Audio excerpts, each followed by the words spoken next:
నామానికి వందనాలు. ఇదివరకు తండ్రి నాయన మీ సేవకులు మాట్లాడిన ప్రతి మాట మా హృదయాలకు ప్రభు నాయన మీరు తాకేటట్లు తండ్రి నన్ను సహాయం చేసిన వందనాలు. అలాగే తండ్రి నన్ను కొద్ది నిమిషములు ప్రభు నేను నిలబడి ఉండగా నన్ను కూడా బలపరచమని తండ్రి నాయన మీరే తండ్రి నీ స్థలంలో తండ్రి నన్ను ఆధారకుడు మాట్లాడమని ప్రభా నాలాంటి తండ్రి నన్ను వేషధారిని గౌరపాపిని కూడా తండ్రి నన్ను విడిపించిన నీవు తండ్రి నాయన ఈ స్థలంలో ఉన్నవారిని తండ్రి నాయన ఒక్కరినైనా తండ్రి నాయన మీరు ప్రభు నాయన విడుదల దయచేయమని నీ కృప తోడుగా ఉంచమని ఈ మాటలు తండ్రి నాయన ఎంతమంది అయితే వింటున్నారో వారందరికీ వినే చెవిని గ్రహించే హృదయాన్ని దయచేయమని యేసుక్రీస్తు నామమున అడుగుచున్నాను తండ్రి, ఆమేన్. యెషయా గ్రంథము 14వ అధ్యాయం.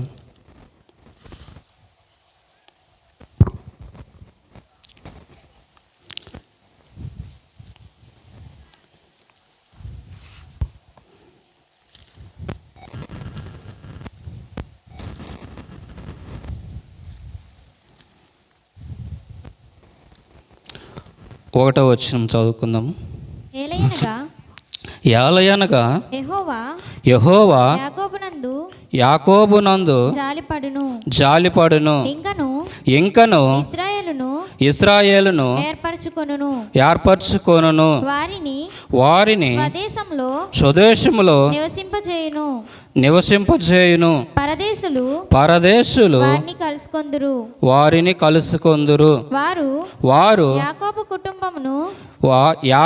కుటుంబమును హత్తుకొని యుందురు. చాలమ్మ.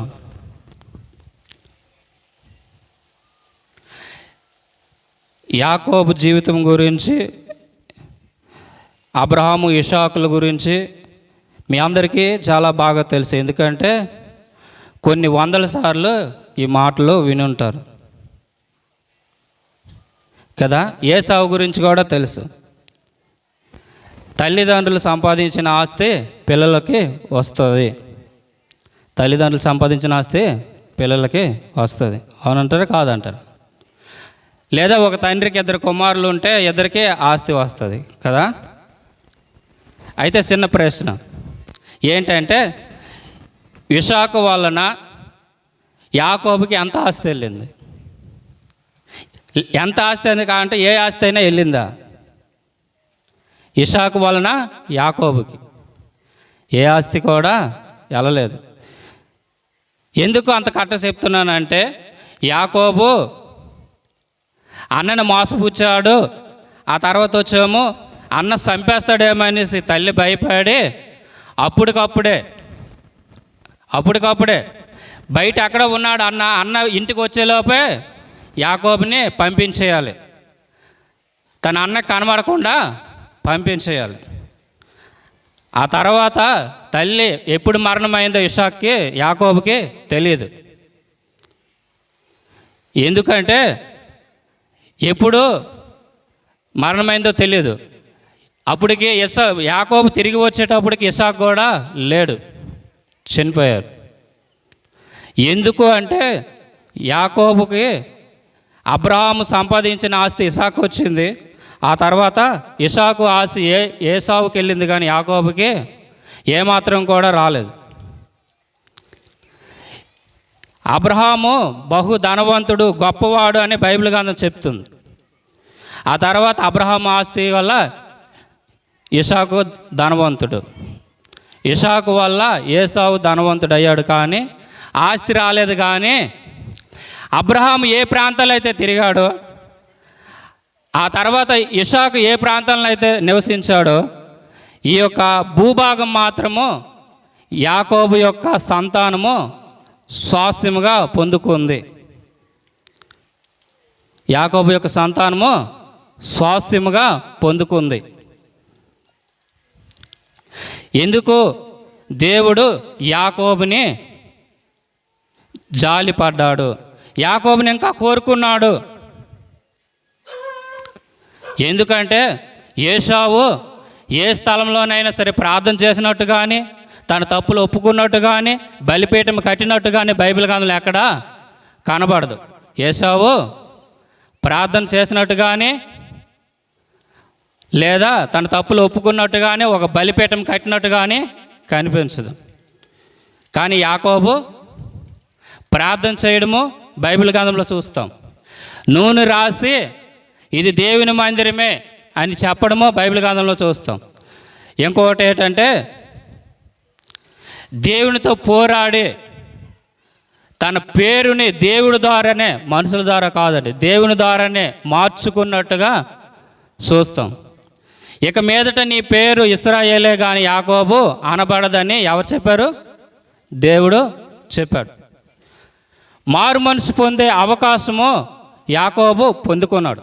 యాకోబు ఒకప్పుడు మోసగాడు కానీ మారు మనసు పొందాడు. అంతకుముందు దేవుడి బిడ్డలే. అబ్రహాము వారసులు. అబ్రహాము మనవళ్ళు ఇద్దరు, యాకోబు ఒకడు, ఏసావు.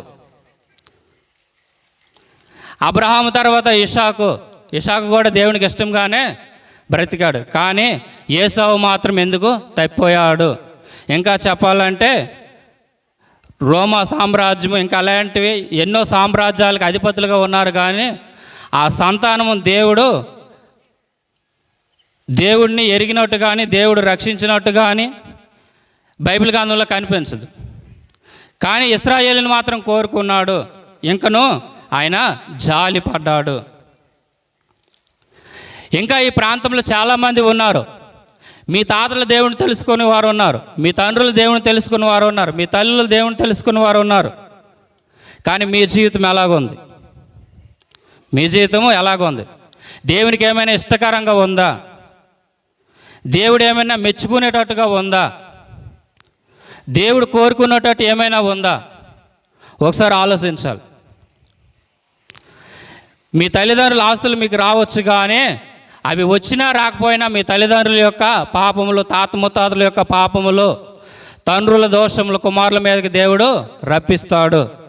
అవి తప్పించుకోవాలంటే ఏం చేయాలి? అవి తప్పించుకోవాలంటే, వాటి నుంచి విడుదల పొందాలంటే నీ వెంటనే ప్రభు పాదాలు పట్టుకొని మారు మనసు పొందాలి. యాకోబు ఒక్కడే మిగిలిపోయి ఒక వాగు దగ్గర ఉండి ఆ రాత్రి అంతా కూడా దేవునితో పోరాడాడు. దేవునితో ఏం చేశాడు? పోరాడాడు. అంతే, మారు మనసు పొందాడు. మారు మనసు పొందాడు కాబట్టి చివరిగా నీ పేరేమంటే నా పేరు యాకోబు అన్నాడు. అంతే, నేను మోసగాడిని అని ఒప్పుకున్నాడు. నేను మోసగాడిని. కాబట్టి దేవుడు ఏం చేశాడు? ఇంకా నీవు మోసగాడు కాదు నాయన, నీవు రాజకుమారుడివి అని దేవుడు, నీవు రాజకుమారుడు కాబట్టి ఇశ్రాయేలు నీ పేరు, నీవు రాజకుమారుడు అని దేవుడు చెప్పాడు. దేవుణ్ణి ఎరిగాము, దేవుణ్ణి తెలుసుకున్నాము, దేవుని మందిరానికి కానుకలు ఇస్తున్నాము. ఇంకా ఏం చేయాలి? నేను నీతిమంతుడిని లేదా పరలోక రాజ్యానికి వెళ్ళిపోతాను, శుభ్రంగా ఉన్నాను, సేవకులకి అనుకూలంగా ఉన్నాను, పాటలు పాడుతున్నాను, సాక్ష్యం చెప్తున్నాను, సేవలో సహకరిస్తున్నాను. ఇంకా నేను ఏం చేయాలి? బాప్టిజం తీసుకున్నాను, పరలోక రాజ్యానికి డైరెక్టర్గా వెళ్ళిపోతాను. బాప్టిజం ఒక టికెట్, బస్ టికెట్ ఏమండి? బాప్టిజం ఒక ట్రైన్ టికెటా? నీవు మారు మనసు పొందకపోతే పరలోక రాజ్యానికి అంత మాత్రం వెళ్ళడానికి వీలు లేదు. ప్రభువా నన్ను పిలిచి ప్రతివాడు పరలోక రాజ్యానికి చేరడు, కానీ నా తండ్రి చిత్త ప్రకారం చేయవాడే చేరును. ఇంకా నీ వ్యసనాలు మానకపోతే, ఇంకా నీ చెడు వ్యసనాలు విడిచిపెట్టకపోతే పరలోక రాజ్యానికి చేరలేవు. ఒక్క మాట ఇంకొకటి, యెషయా గ్రంథం 55వ అధ్యాయము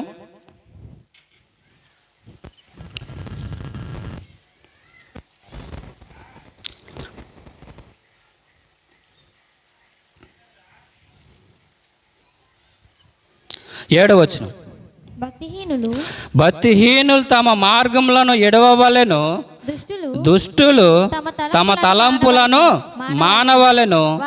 వారు యెహోవా వైపుకు తిరిగిన ఎడల ఆయన వారి అందు జాలిపడును. వారు మన దేవుని వైపు తిరిగిన ఎడల ఆయన బహుగా క్షమించును. ఎవరైతే భక్తిహీనంగా ఉన్నారో, ఎవరైతే చెడు వ్యసనాలకు లోనై, చెడు వ్యసనాలకు బానిసై వాటిని విడిచిపెట్టలేకుండా ఉన్నారో అలాంటి వారు తిరిగితాట వారిని దేవుడు క్షమిస్తాడు, వారిని దేవుడు కనికరిస్తాడు, వారిని దేవుడు కాపాడుతాడు. యాకోబు తిరిగాడు. యాకోబు నేను మోసగాడిని, నేను తప్పులు చేశానని ఒప్పుకొని విడిచిపెట్టాడు కాబట్టి దేవుడు క్షమించాడు, దేవుడు కనికరించాడు. దేవుడు ఎవరిని కనికరిస్తాడంటే, ప్రభువా నేను పాపినని ఒప్పుకునే వారిని కాదు, ప్రభువా నేను పాపినని ఒప్పుకున్న వారిని కాదు, ప్రభువా నేను పాపినని ఒప్పుకొని ఇంకా గతంలో నేను చేసిన ప్రతి ఏ తప్పును కూడా ఇక మీద చేయను అని తీర్మానం తీసుకున్న వారిని దేవుడు క్షమిస్తాడు. ప్రభువా నేను పాపినని ఒప్పుకున్న వారిని దేవుడు క్షమిస్తాడు. కానీ మరలా అదే పని చేస్తే, మరలా అదే తప్పు చేస్తే, మరలా అదే జీవితం జీవిస్తే నీ జీవితం వల్ల ఏమి ప్రయోజనము లేదు, నీ వల్ల దేవుడు ఏమాత్రం కూడా సంతోషించడు. ఏలయనగా యెహోవా యాకోబును జాలిపడును.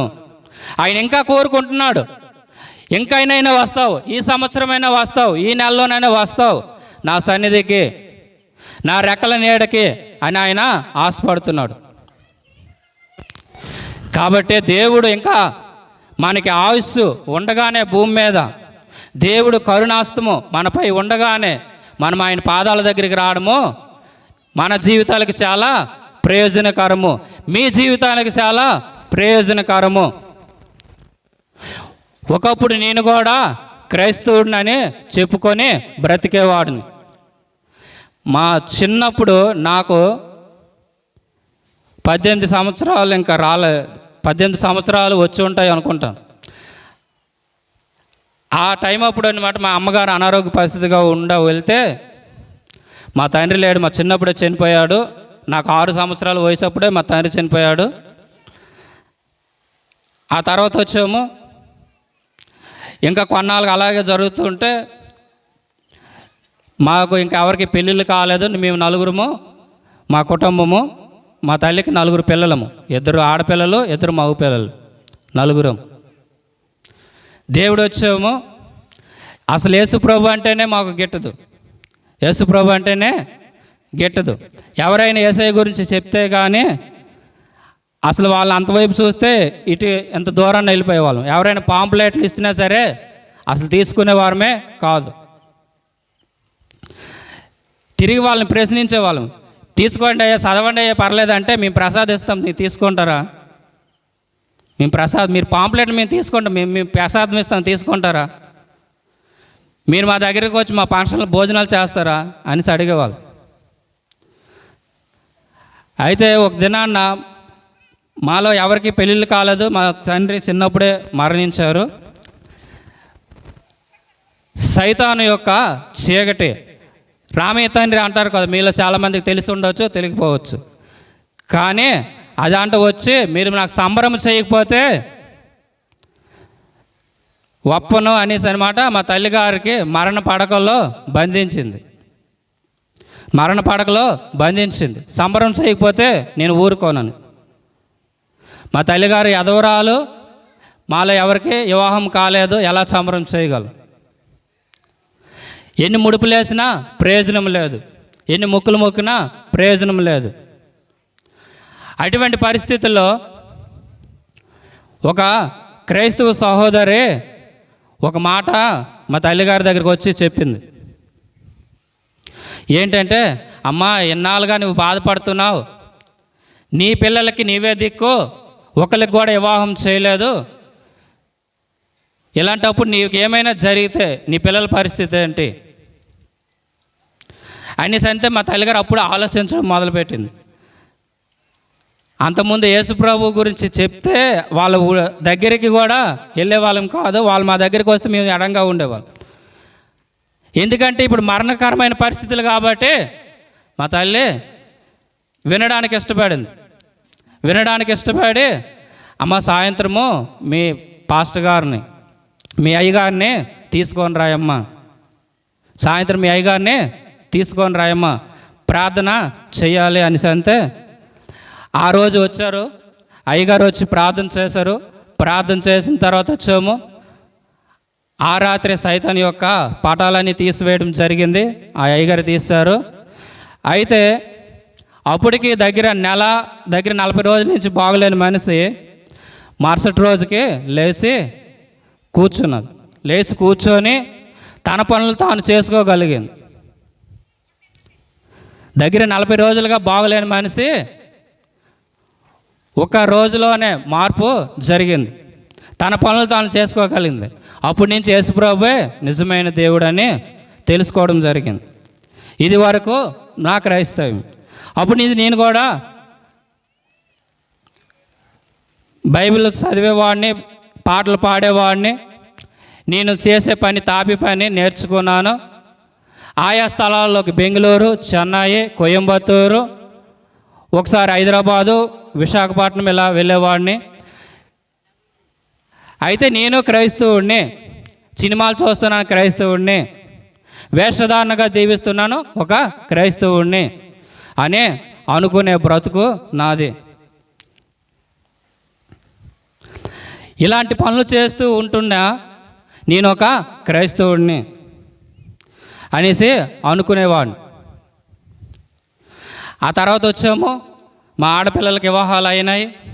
ఆ తర్వాత మగపిల్లల మీద మాకు కూడా వివాహాలు జరిగినాయి.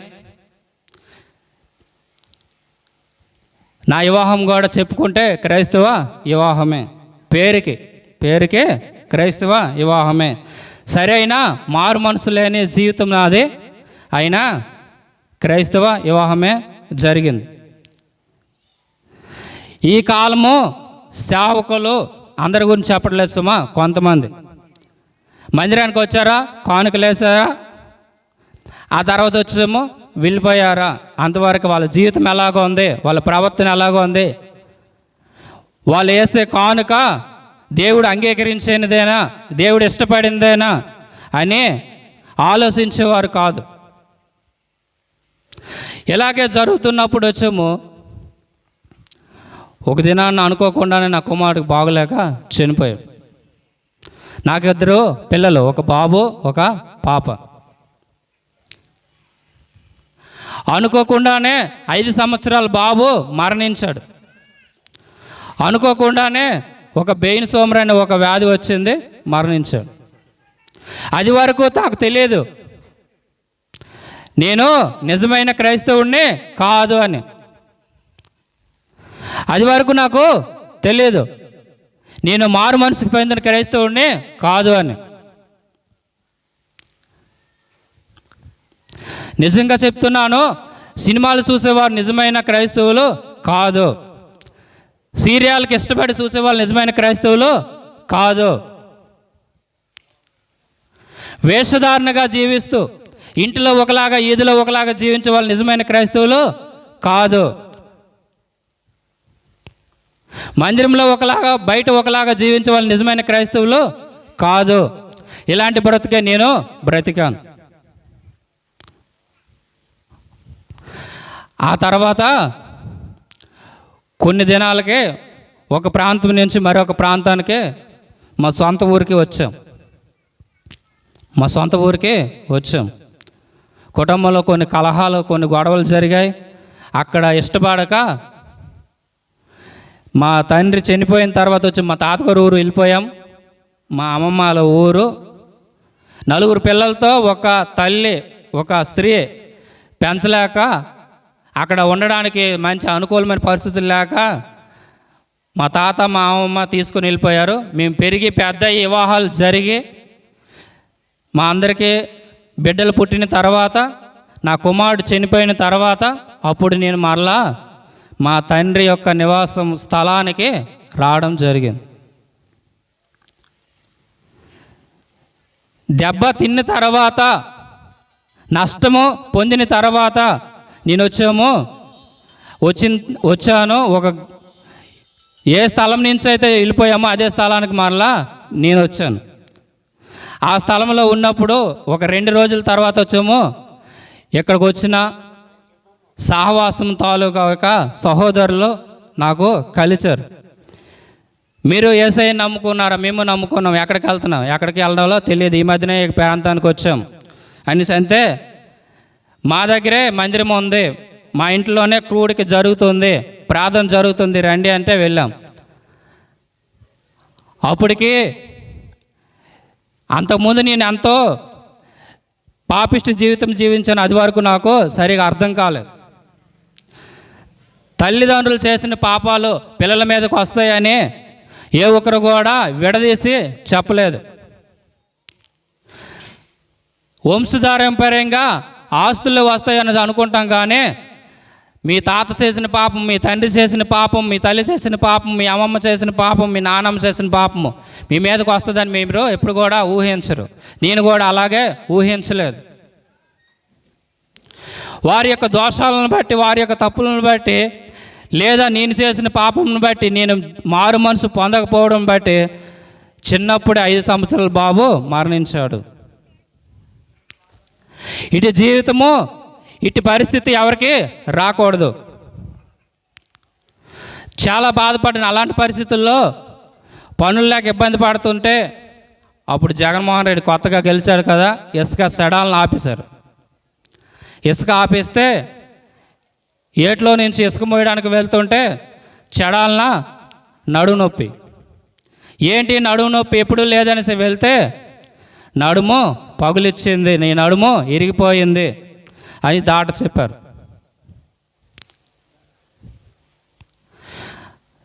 ప్రియులారా, నేను అలాంటి పరిస్థితుల్లో నువ్వు ఎక్కడికి ఏ పని చేయకూడదు, ఏ బరువు మోయకూడదు. ఇప్పటికి నా వయసు 37 సంవత్సరాలు. 4 సంవత్సరాల క్రితం, ఇది 2020లో, అప్పటికి నా వయసు 33 సంవత్సరాలు. నడుము నొప్పి, నడుము ఇరిగిపోయింది, నడుము పగులిచ్చింది, నువ్వు ఏ బరువు మోయకూడదు అని డాక్టర్ చెప్పాడు. చాలా మందులు వాడాను, నేటి వైద్యం కూడా చాలా వాడాను, కానీ ఏమీ ఉపయోగం లేదు.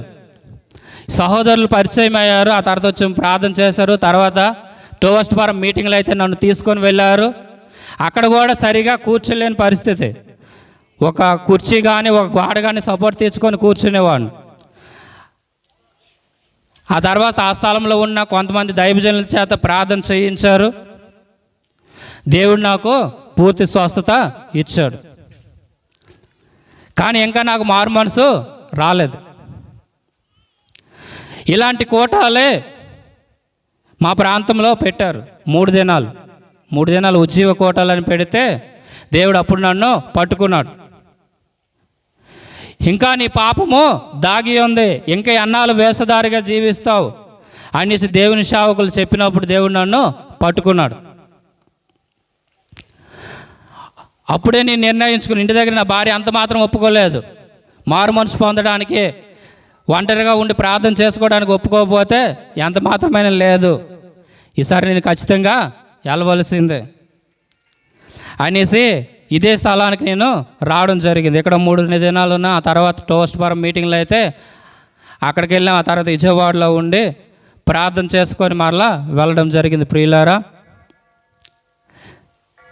నిజంగా మారు మనసు పొందకపోతే ఇప్పుడు నీవు అనుకోవచ్చు నేను ఆరోగ్యంగా ఉన్నాననేసి, ఇప్పుడు నీవు అనుకోవచ్చు నా కుటుంబంలో ఏ నష్టము జరగలేదనేసి, కానీ దేవుడు చూసి చూసి ఏదో ఒక దినాన్న కొడితే తట్టుకోలేం. ప్రియులారా, చూసి చూసి దేవుడు ఏదో ఒక దినాన్న ఒక దెబ్బ కొడితే, ఒక నష్టం కలిగితే ఆ నష్టాన్ని తట్టుకోవడము మన వల్ల కాదు.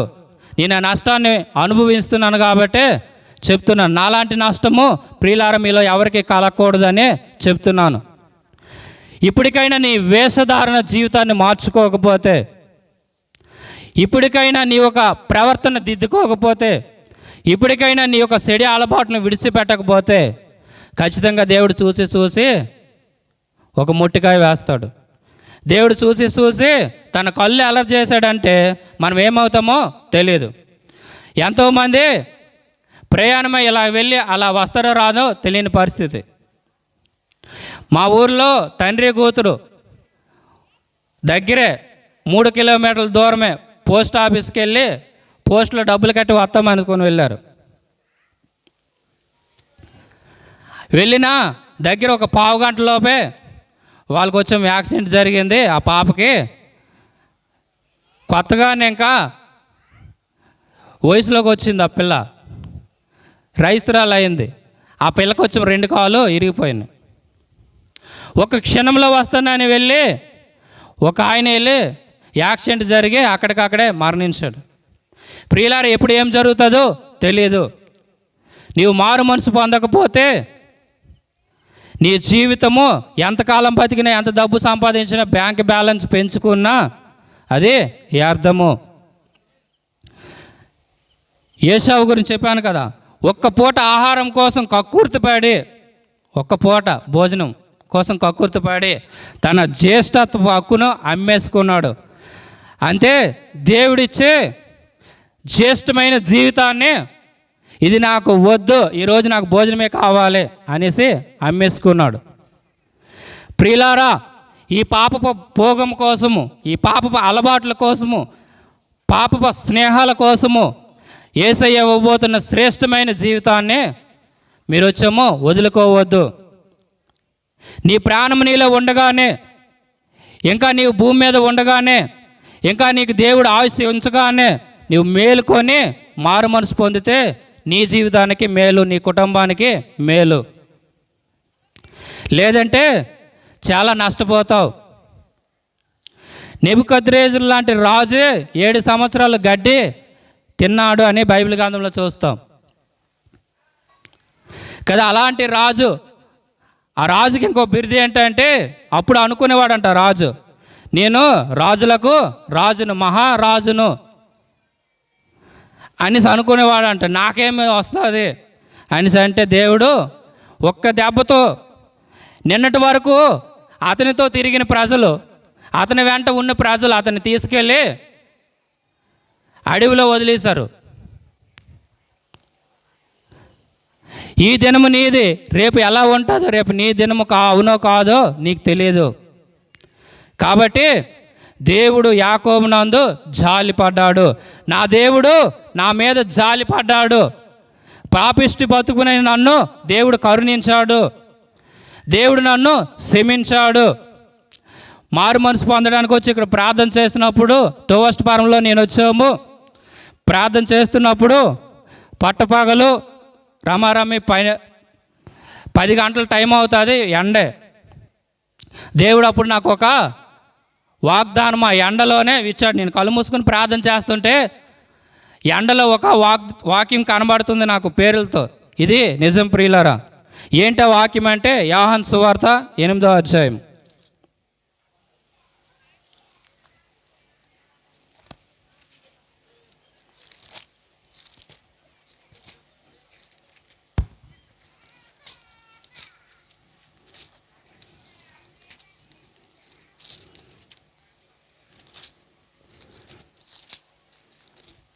యోహాను సువార్త 8వ అధ్యాయము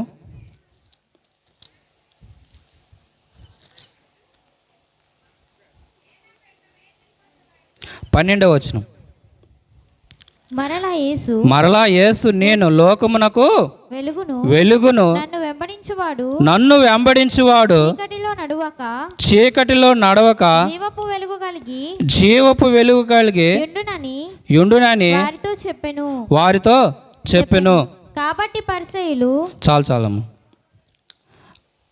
ఆ మీద ఒక వాక్యం 11వ వచనం చదివితే, ఆమె అందుకు యేసు చదువు. అందుకు యేసు నేనును నీకు శిక్ష విధింపను, నీవు వెళ్ళి ఇంకను పాపము చేయకమని ఆమెతో చెప్పెను. యేసయ్య నాకు ఈ వాగ్దానం ఇచ్చాడని, ఆ స్త్రీకి ఈ వాగ్దానం ఇచ్చాడని మనం ఇప్పుడు బైబిల్లో చదివాం. కానీ ఇదే వాగ్దానము దేవుడు నాకు ఇచ్చాడు. ఏంటి అంటే, మరలా యేసు నేను లోకమునకు వెలుగును, నన్ను వెంబడించేవాడు చీకటిలో నడవక జీవపు వెలుగు కలిగి యుండునని చెప్పాను. ఈ వాగ్దానం నాకు మండుటి ఎండలో, నాకు టోవస్ట్ ఫారం మీటింగ్లో ఆ ఇసుక మీద నేను ప్రార్థన చేస్తున్నప్పుడు ఎండలో నాకు కనిపించింది. పిల్లల ఆ దినం నుంచి ఈ దినం వరకు నేను మారు మనసుకు తగిన ఫలాలు ఫలించాలనే ప్రయత్నంలోనే జీవిస్తున్నాను. దేవుడు నా యందు జాలిపడ్డాడు. ప్రియులారా, మీ యందు కూడా జాలిపడాలి, మిమ్మల్ని కూడా కనికరించాలి, మీరు కూడా ఏ నష్టము పొందుకోకుండా ఆయన కృపలో జీవించాలి. దీపం ఉండగానే ఇల్లు చక్కబెట్టగానే ఒక సామెత ఉంది ప్రియుల లోకంలో. అంటే మన ప్రాణం ఉండగానే మన జీవితాల్ని దిద్దుకోవాలి. యాకోబు తన జీవితాన్ని దిద్దుకున్నాడు కాబట్టి దేవుడు కనికరించాడు, తన యందు జాలిపడ్డాడు. భక్తిహీనులు తమ మార్గములను విడిస్తే, దుష్టులు తమ చెడు పనులను మానుకుంటే దేవుడు వారి యందు జాలిపడును. మనలో ఉన్న పాపపు జీవితాన్ని, మనలో ఉన్న వ్యసనాలను, మనలో ఉన్న దురాభిమాన పాపమును, చెడు కోరికలను మనం విడిచిపెడితే దేవుడు ఖచ్చితంగా మన యందు జాలి పడతాడు, మనల్ని క్షమిస్తాడు. దేవుడు క్షమించడానికి సమర్థుడు. చివరిగా ఒక మాట, లోకా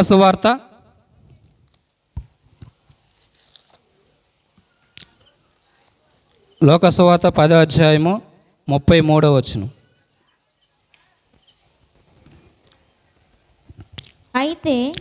అయితే సమరయుడు ప్రయాణమై పోవచ్చు అతడు పడి ఉన్న చోటికి వచ్చి అతన్ని చూచి అతని మీద జాలిపడి దగ్గరకు పోయి నూనెయు ద్రాక్షారసమును పోసి అతని గాయములను కట్టి తన వాహనం మీద ఎక్కించి ఒక పూట కూలివాని ఇంటికి తీసుకొని పోయి అతనికి పరామర్శించను. చాలమ్మా. దేవుడు ఇదే మార్గం గుండా ఒక వ్యక్తి ప్రయాణమై వెళ్తున్నాడండి. వెళ్తుండగానే దొంగలు అతన్ని చూశారు. చూసి ఆ దొంగలతో పోట్లాడాడు. చాలాకదు.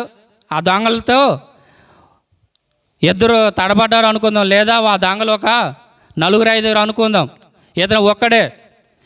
ఇతన్ని పట్టుకొని ఇష్టం వచ్చినట్టు కొట్టి ఇతని దగ్గర ఉన్నది అంతా దోసుకొని వాళ్ళు వచ్చేమో వెళ్ళిపోయారు. అదే మార్గం గుండా ఒక లేవీడు వెళ్ళాడు. ఈయన ఇలా పడి ఉన్నాడు, ఈయన మనము చూడొద్దు అనేసి వెళ్ళిపోయారు.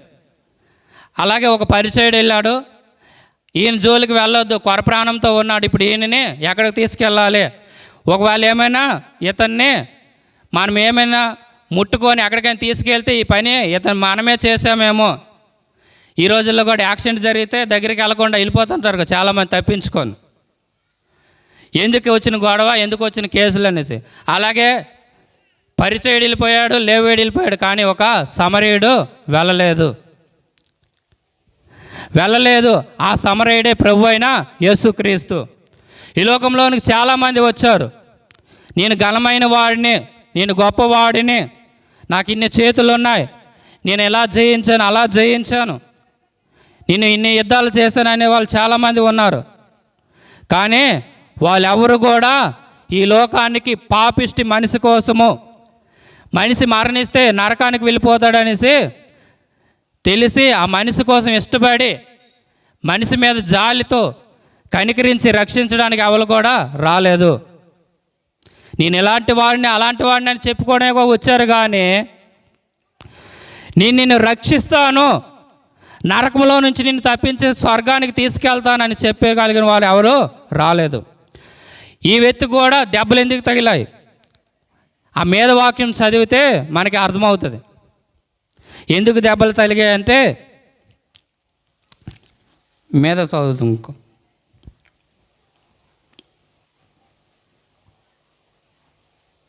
ఒక మనుష్యుడు యెరూషలేము నుండి యెరికో పట్టణమునకు దిగి వెళ్ళుచు దొంగల చేతిలో చిక్కెను. చాలమ్మ.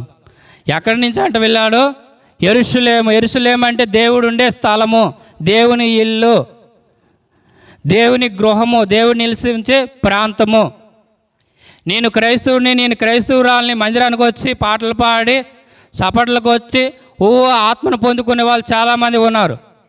మా ప్రాంతంలో కూడా చాలామంది ఉన్నారు.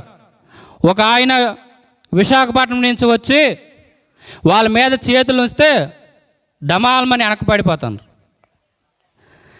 అది వరకు సంఘంలో ఆరాధన చేసిన సేవకులు, ఆరాధన చేసిన విశ్వాసులు ఆత్మను పొందుకున్నారు కదా, ఒక సేవకుడు వచ్చి తల మీద చేయి పెడితే దళాలమని పడిపోయే వాళ్ళని ఏమంటారు? ఇది భ్రమపరిచే ఆత్మలు నడిపిస్తున్న జీవితాలు. నిజమైన దేవుని ఆత్మ నడిపిస్తుంది కాదు. నిజమైన దేవుని నడిపింపు నీలో లేదు. నిజమైన మారు మనసు నీలో లేదు కాబట్టి నిజమైన ఆత్మ నీలో లేదు. ఇలాగే జరుగుతున్నాయి ప్రియులారా చాలామందిలో.